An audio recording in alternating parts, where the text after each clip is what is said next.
Sucks to be whoever this was. I'm right here, Ah, dang it. but not for long. Pretty sure January. Doesn't actually fall off. That might be why that. So I hated my first More Club picture. And then to illustrate my contempt for it, I took a marker and went and drew like devil horns and a mustache. Um, and then Molly, she was still the front desk here. I don't remember how she was like, "Hey, we're thinking we should take another picture of you for More Club." Like, sounds good. And I don't remember. I kept pushing back, and she's like, "Look, I don't know how to tell you this. Somebody vandalized your picture." It's like, no, yeah, because I mean, vandalizing pictures is totally something I would do, and it's totally something I would do to myself. So I'm surprised that I assumed it was going to be apparent immediately what had happened. But I like the idea that she thought some other agent at the brokers like, screw this guy. Oh,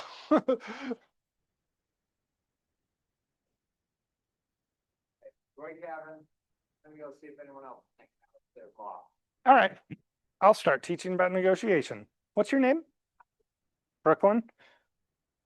How long have you been licensed, Brooklyn? Nice. Okay. But you took the test or I submitted the whole thing to get my license, so. how long did that take? I don't remember. Oh, okay.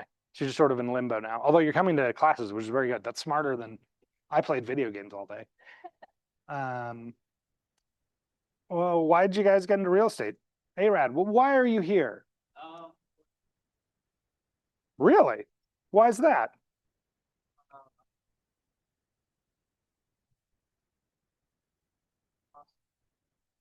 Okay. Is there real estate in the family, or are you the first one? Very cool. I love that. I love that this is your dream career. Um, I hope that doesn't get pummeled out of you. I like this job. There's a lot about this job that's very fun. It is also very difficult, like most jobs. What about you, Brooklyn? What brings you to real estate? I, so Oh, okay. always a job, sure, but I was getting my accounting degree. Hmm. I got married, and my timeline didn't match up with my husband as to everything. So I thought about it again, and I was like, you know what? Real estate ties in a lot with what I want to do, and Yeah. kind of like, so it's like, okay. Very cool. So you didn't finish the accounting degree. What institute was that going to be from? BYU? Sick. I got a degree from BYU in Russian studies, which is why I'm now in sales. Um, cool. So have you guys attended the other RISE classes? Where are we on comfort in the industry? Okay. Cool. We can work with that. Has Cam talked to you about like it's not called the 10 by 4, like the regular activities you do, where I don't know what you guys do, probably 10 contacts a day or something like that?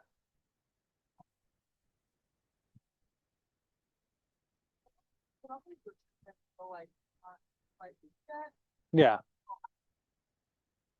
couple months ago, when I was Okay.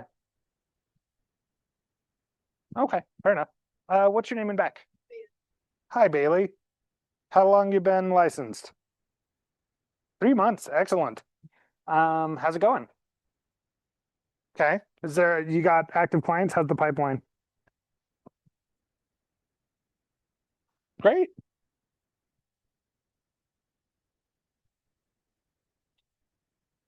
Very good. Very good. Yeah, December's a rough time to pick up new clients. I mean, they're out there, but generally the people closing in December have been looking for the entire year, and now they need to hurry and sell for some tax reason. Those are the December clients. Um, what got you into real estate, Bailey?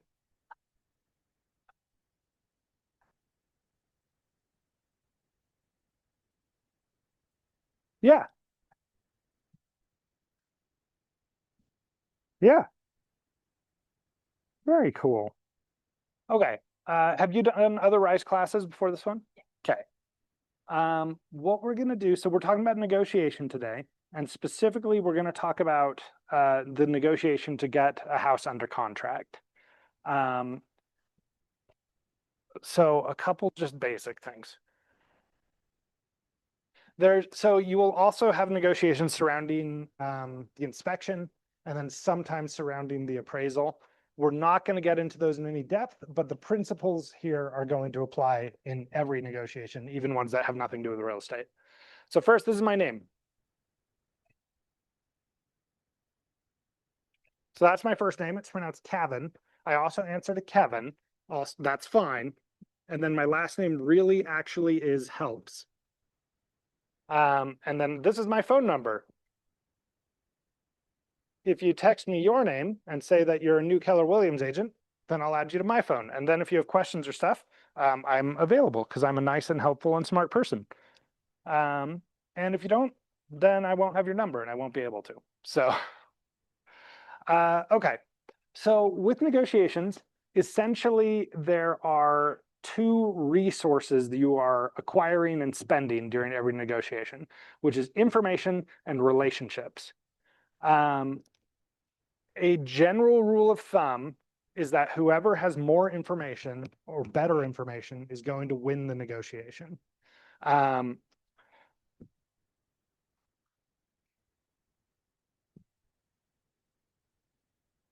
So I get that you are all brand new agents and you do not have a bunch of experience under your belt, but I think you have an intuitive understanding of real estate sufficient that you can guess at some of the things that you want to have informational superiority about.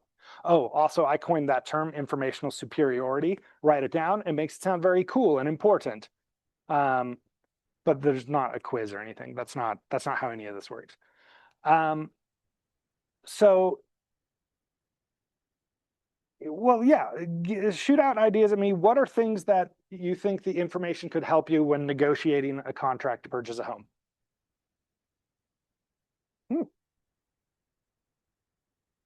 Yeah, so yes, so that's an objective for the buyer. I'm thinking, what information can you bring to the negotiation to help you get there? Yeah, I didn't phrase the question very well.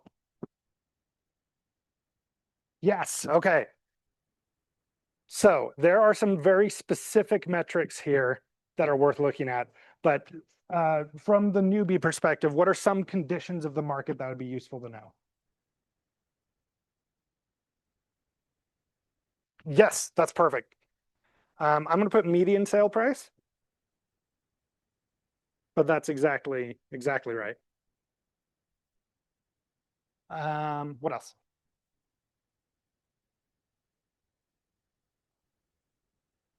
Yes, days on market is enormously powerful in these negotiations. So let's dive into these a little bit.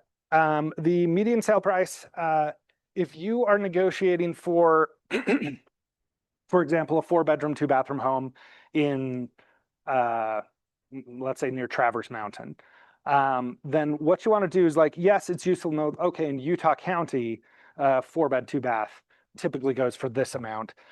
What's far more useful is in Traverse Mountain last week, a very similar house sold for X dollars. Does that make sense why that is?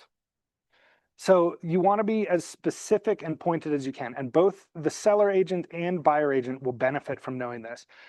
One thing that typically doesn't work, I've had people try this on me, where it's like, well, this house sold for X, so your house should sell for Y. That doesn't work. But in your head, if you know like, okay, they're likely to close around here, that can advise how you approach the negotiations. Does that make sense?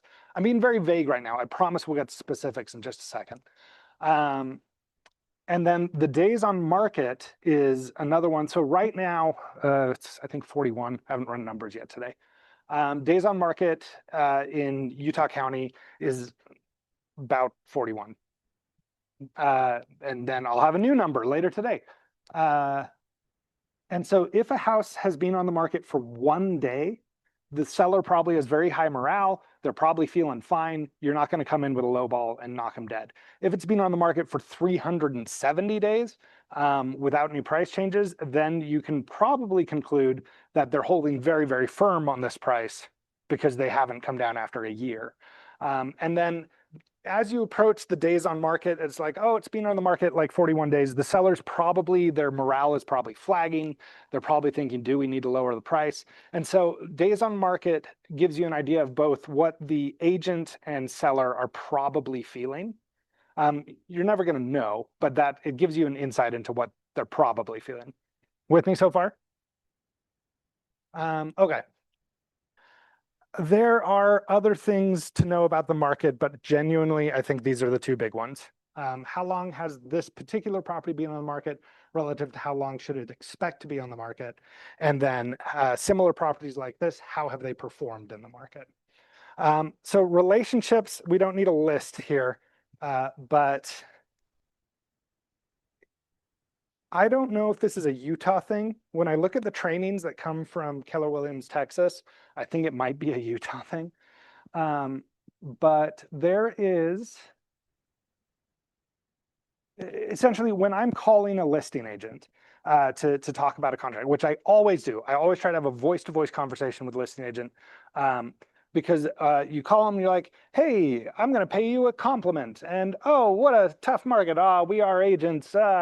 And then ask the questions that you want to ask. And we'll do a role play with that in a second. Because essentially you want the other agent in the transaction to think you're their best friend. It's going to make the negotiations easier. And ideally, if you're the buyer agent, you want them to go to their seller, and in their head, consciously or unconsciously, you want them thinking, I really hope we go with Brooklyn. I had to look at my book. Because then essentially you want the agent to be your advocate if you can. With the listing agent, same thing is if you're the listing agent, you receive a call from the buyer agent and you're very rude to them, you have planted in their head, consciously or unconsciously, they don't really want to do this transaction with you because you guys are going to talk a lot during the transaction.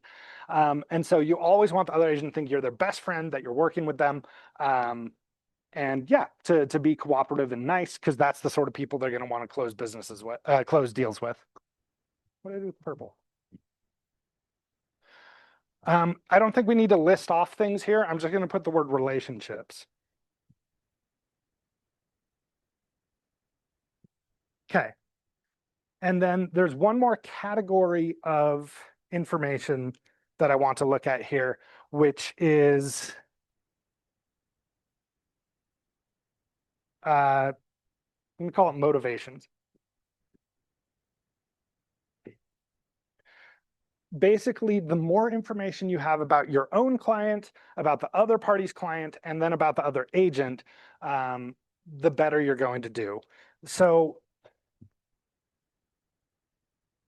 well, yeah, let me throw this out to you one more time for call and response.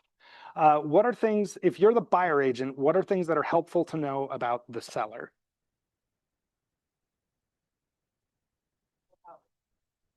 Yeah. Why?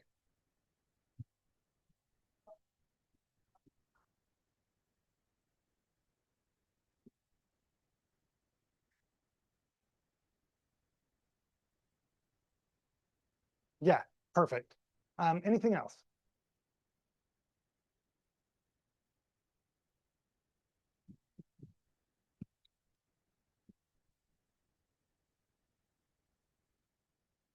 What is it helpful as the buyer agent to know about the seller?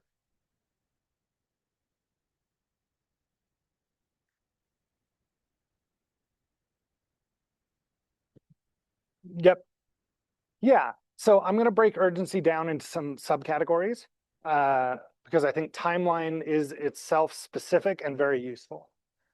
There's a huge difference between the seller who wants to sell this investment property sometime and the one who needs to move to Cincinnati in a month. Those are two very, very different sellers. Okay. And then urgency, I would argue, has two other things that it references, although now I'm asking you to read my mind, and that's not what I'm trying to do. What else do you want to know about the seller? And I promise I'll give you at least two others that are all part of urgency.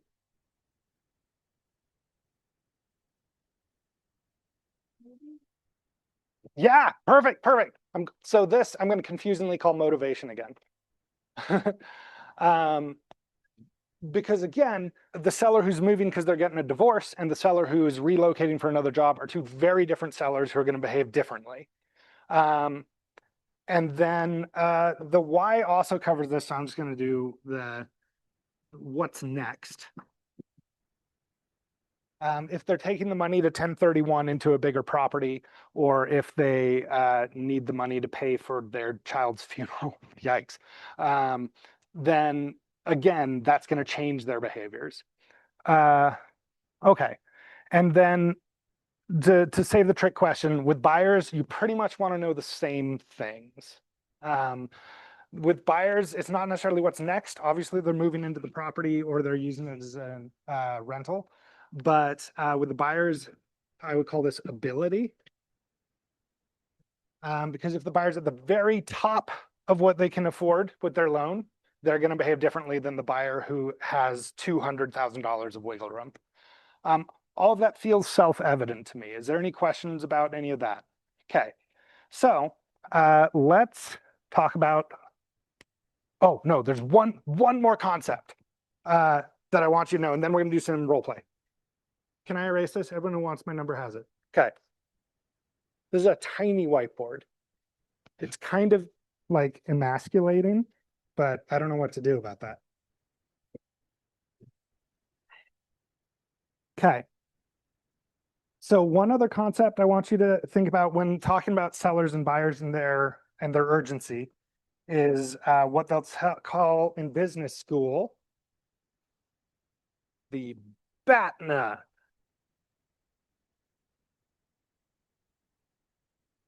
Blue is bad. Blue is out. Black is in. The BATNA is the best alternative to negotiated agreement.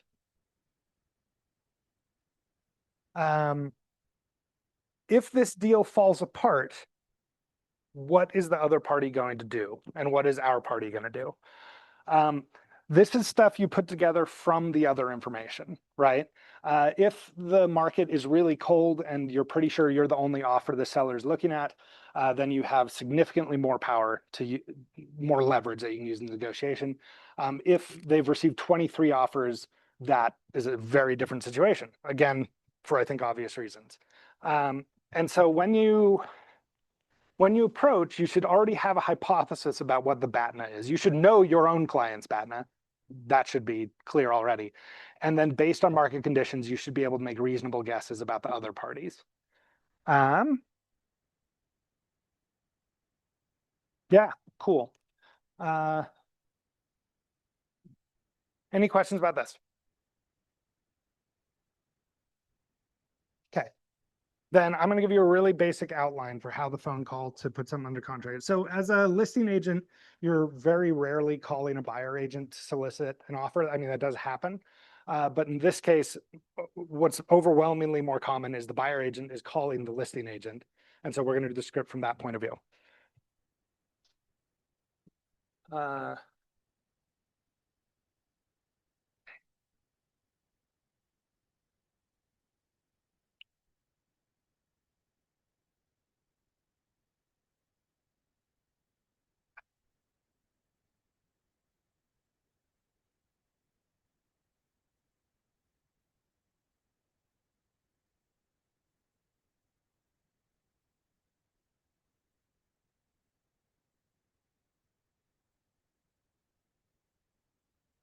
Okay, so it's a three-step thing.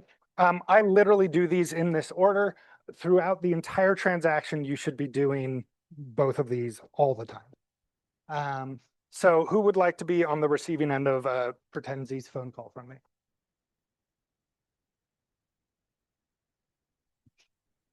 Okay, you're up, Brooklyn. So go ahead and just make up whatever information you want about your seller. That's fine. Ring, ring. Hey, Brooklyn, this is Cavan from Keller Williams. How are you?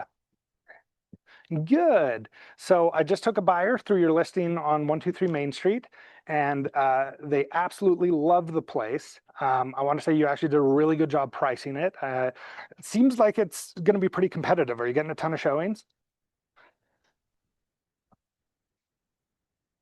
Yeah, awesome. That's no great work. I actually had a seller over there last year, and I had the hardest time getting them to like come down to a price that I thought was rational. And so in a way, I'm jealous of you. So good job talking to your client. But yeah, no, well done. So we definitely do want to make an offer, and I just want to make sure that you look like a rock star and this is a win for your client. So what can you tell me about the seller?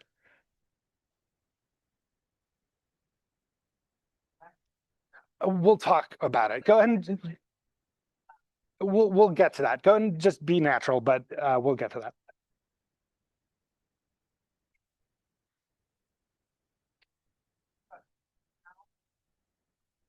We are really excited. to help the homeowners. Awesome. So are they moving out of state then, or? Okay. So I'm guessing then the most important things to them are, of course, price and then maybe speed of closing. Like, would they value a fast closing? Right off. Really depends on, they're not too urgent, but it's good things go on. They are happy to look fun. Got it. Okay. So they'd be okay even like with a higher offer if we had a slower closing time. Cool. Okay, that's good to know. For the acceptance deadline, how long do you need?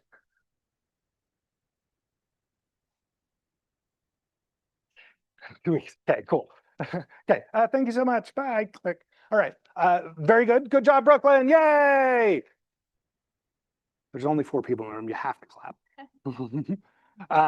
We'll get them next time. Tough crowd. Okay. So first, I want to say that was a very realistic phone call. Nobody asked for 2 weeks on the acceptance deadline, but every other part of that was very realistic. It's usually 1 or 2 days. And you're fine. You did great. We've all been new agents. It's fine. But you stopped in the middle and said, can I tell them that? And that is the right question to be asking. That's a good question to be asking. So as you all remember from your test, your fiduciary duties include disclosure and confidentiality, and loyalty, you could argue, comes into this. So you should not disclose any information about your client that gives material advantage to the other party in the transaction. So did you break your fiduciaries right there? Arguably, but here's the thing. Everyone does that. So when you're the listing agent and you receive a call, you need to manage your resources, right? You don't want to be like, I'm not going to answer that, right? Because then you're shooting your relationship in the foot, and I would argue you are sabotaging your client. But you also don't want to say, oh, my client is desperate. Oh, they would take 20,000 below. Just please send an offer. I've had phone calls where the listing agent was almost exactly like that. That is a betrayal of your client. Don't do that. So I think the information that you gave me in that call was not bad. You're definitely not going to be pulled up on disciplinary charges about it. Did it give me an advantage? I mean, arguably, yeah. But it's the managing those resources, right? And so I think saying like, oh, they're moving out of state, I don't think that's that harmful to say. But importantly, what I found in 12 years of doing this is when you're just nice to the other person on the phone, they will give you so much information. And that's not your problem. It's not your fiduciary contract with their client. And so definitely go for it. And then okay, let's go again. And I want someone to be way more tight-lipped, because that's a question I get a lot too, is, well, what if I do, they don't tell me anything? And I'll show you, it's not complicated. Arad, can I put you on the other end of a fake phone call? Yeah. Well. Do you have to go right now? All right, then Bailey, can you be on the other end of this phone call? Okay. Yeah, you're a listing agent, and you are very severe about confidentiality. You don't want to tell me anything. Okay, and feel free to be rude, that's fine. Ring ring. Hey, this is Cavan from Keller Williams. How are you? Great. Listen, I just took my buyer through your listing on 123 Main Street. Absolutely gorgeous listing. Did you stage it? It looks really good. Well done, well done. Whoever the staging company was, they earned their pay. The buyer was enchanted by it. It was just non-personal enough. Really, really good work. So look, the buyer loved the place. We want to send you an offer. What can you tell me about the seller?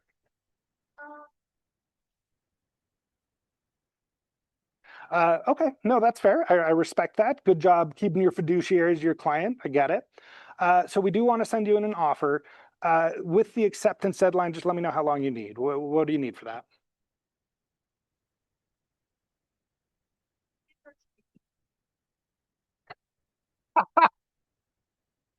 All right, I'll see if we can do that. Um, with this offer, I just want to make sure it's going to be a win for your seller, that you're looking like a rock star and they're happy with it. How important are closing deadlines to them? Like, would they value a fast closing? Fair enough. You know what? I respect the game. Stonewalling off. I get it. All right. Well, we'll get this offer to you. Hopefully, we can make it work. Worst case, counter me and we'll see what we can get to go. Bye. Love you. Okay. And that's it. If you don't get the information, you don't get it. That's not much to be done. That was a pretty unrealistic phone call, but you do get agents who are very serious about not giving out information. They're the exception, but they're out there. Don't sweat it. Keep ladling the compliments on top of their head, and then just get what you can, and then move on. Cool. You guys cool with that? Okay. So we have an activity I'm very excited about. I did this when I was in my certified negotiation expert course, and I really wanted to set it up for other people. There's only 2 of you right now. Yeah. Pam told me to expect 6. Actually, okay, this is what I'm going to do. I'm going to go get a drink of water. No, I'm going to give you these first. So we have here 3 buyer profiles and 3 seller profiles, and we have the listing. Here's the listing. Here's the listing. So don't look it up on the MLS, because the only information I want you to reference is what's in here and what's on there. So if you look up stuff on the MLS, good job, good instinct, but that's not the purpose of the activity. So although the information on here is true, so suck it. Oh, it's 48.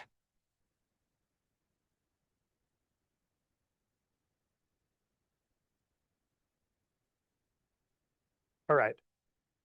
You're going to start by repping a buyer. So there's your market information and your buyer profile.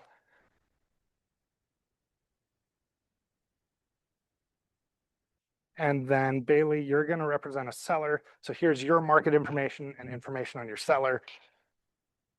And in a second, you're going to call her and negotiate an offer on the place. So my only request with this would be, well, no, never mind. No request. Just do the best you can. Bearing in mind, you're trying to manage your relationship with the other agent and informational superiority. I'm going to go get a drink of water, and I'll be back in a minute.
Okay, I hope it's not gonna make it too weird that I'm just gonna sit here and listen to you guys.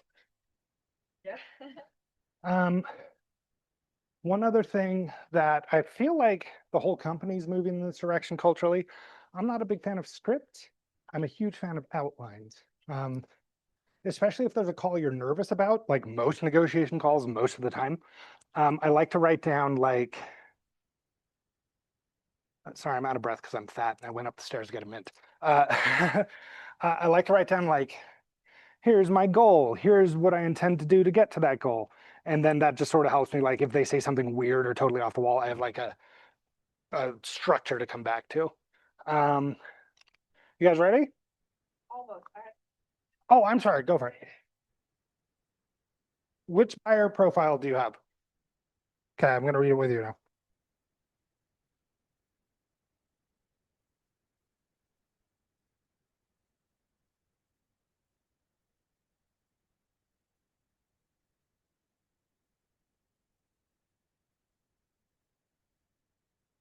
Oh, and today is today, by the way, December 10th or whatever the heck today is. Okay.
Yeah.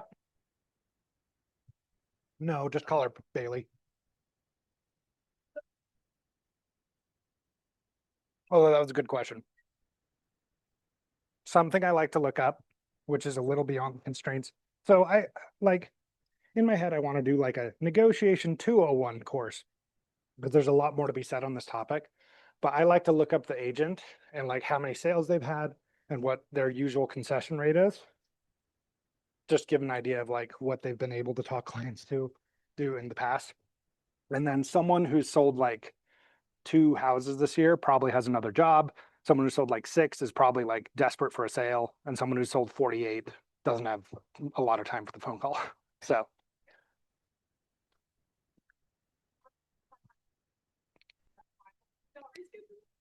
oh no, do you need to go right now? Okay, no, you're okay.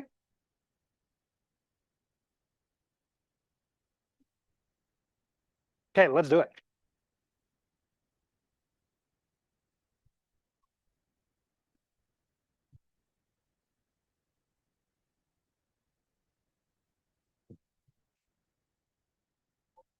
Love so much. Yeah, the seller loves it, and I think it's a beautiful home as well. Oh no, that's great. I really just were you able to see it yourself, or did they see it for? She actually had a friend who had a fish company, so we just met her, and I think they did a great job. Yeah, they really did. He completely agreed with that. I wanted to talk to you a little bit about what you've been experiencing so far for listing and what your owner, the owner, is, and a little bit more about them. Yeah, so basically, she loves the house, she inherited it from her. Had a couple showings. We just did a price reduction, so showings kind of pop up more, and price goes down. Yeah, she's looking to move relatively soon, but timelines always change up, so we'll see how that goes. Yeah, no, I love that. That's so awesome that you guys have been able to see that. We see people come through. We definitely were those people that enjoyed it. That reduction definitely helped us come over as well. I looked over the information over it and we see that it was, a few days ago that it lowered the price, correct? Yeah, that's correct. Okay, yeah, great. I was also looking at the days on market and just kind of comparing it to the market, what we've seen so far for this type of home in this area. And we, have realized the correlation between, you see that you've been on market a lot longer. And it matches up to what I've seen based off the market as well, that the prices it's selling, as fast as other prices at other times, like that. And we would love to make an offer on, Yeah, that'd be awesome. and I was talking to my client and as we talked through the numbers, 470 is what we came to as the offer that we would like to, present. Yeah, no, 470, I'm sure would sound great with my clients. If you want to send it an offer, we will go for it and get back to you as soon as possible. Perfect, thank you so much. And how many days till, for the acceptance of the offer? I give it like max 3 days. They've been pretty quick. Okay, yeah, perfect. Thank you so much. I really appreciate it. It was great talking to you. It was great talking to you too. Have a great day. Bye. Too. Good job. How do you both feel? Pretty good. Yeah. There's one philosophical idea I want to convey, and you're welcome to just bolt out of here. You were very clear. Okay. So, normally I do this very Socratically and have you guys like shout out the stuff that you probably know, but I'm just gonna tell you things so that you can go to your final. No, you're good. What's the topic of the final? Oh, fun. Cool. Okay. So the price of a property is determined by three parties. What the seller's willing to sell it for, what the buyer's willing to pay for it, and then what the appraiser will ratify during the appraisal. And there's this idea that naturally comes that I understand, but I'm going to argue is wrong. So here's $0, here's infinity dollars. The buyer can come up this high, and then the seller can go this low. And in business school, this is called the ZOPA, the zone of potential agreement. So there's a natural inclination to say, well, my job as the listing agent is to push the deal as far in this direction as I can. And my job as the buyer agent to push the deal as far in this direction as I can. That is correct. However, I would argue that anywhere in here, you have won for your client. The seller that you represented was enormously flexible because she's emotionally compromised. That was the last one I wrote and I was bored. And so I was like, oh, what about it? Yeah. So her seller's being catfished. So, yeah. And so the thing is, you could argue like, well, in this case, 470, we ended kind of here. So did the buyer agent win? The buyer got a price that they were happy with, and the seller got a price that they were happy with. You guys negotiated a win for your clients.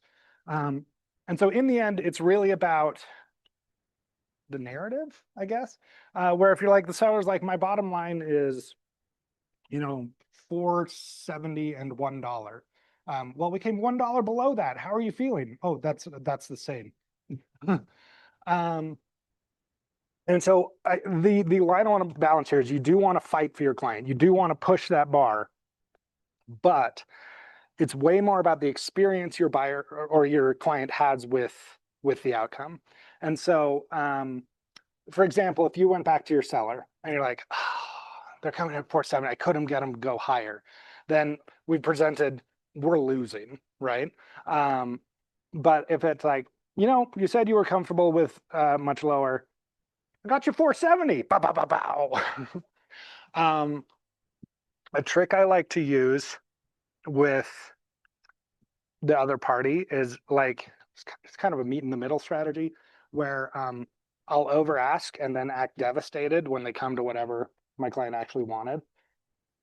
There's a negotiation style I call the bulldog, which is like, you do this, you're bad and I'm good. And it tends to be an ego-driven agent doing this kind of thing where they want to feel like they're winning. And my favorite thing, I love negotiating against bulldogs because they're so easy to get anything you want out of. And so, like in this negotiation, if Brooklyn had come in hot, like, no, you're way over days on market, you're a bad agent, you suck at this. They were like, well, shoot, all right, listen, I wasn't going to say this, but my seller said she could come as low as 480 or whatever when she told you she could go basically infinitely low. Then you get a huge win for her. The other agent gets a win because she's like, yeah, my cool negotiation worked because I was mean. So everyone walks away winner. You just take whatever you want and act like you're losing with your tone of voice. All right. So that's kind of it. I was gonna have more negotiations, but I think you guys have done it. I think you get it. Do you have any questions or anything I can help you with? Yeah.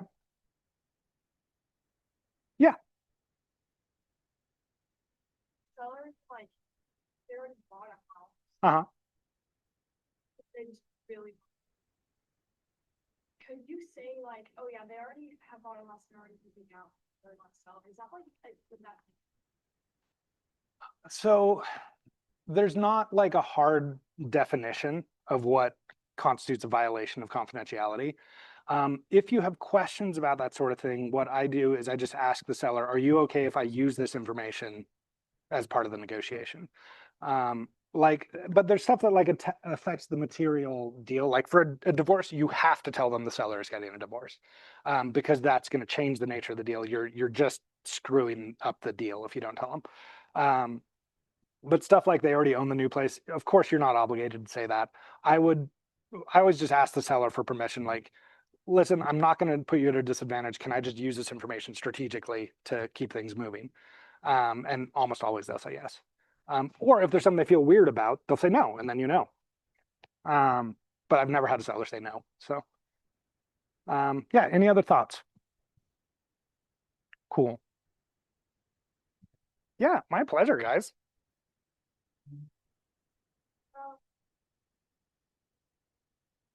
You can keep them, or if you want, I will put them back in my folder and give them to Cam.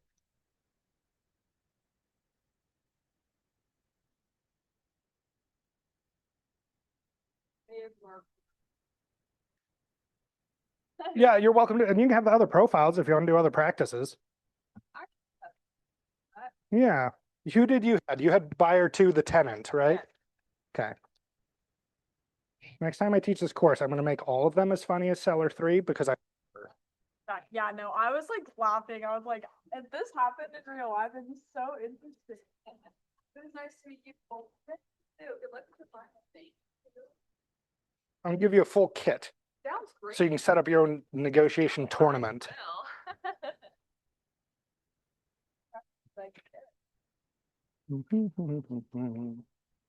I also forgot that I was naming them, and so with the sellers, I just stopped naming them.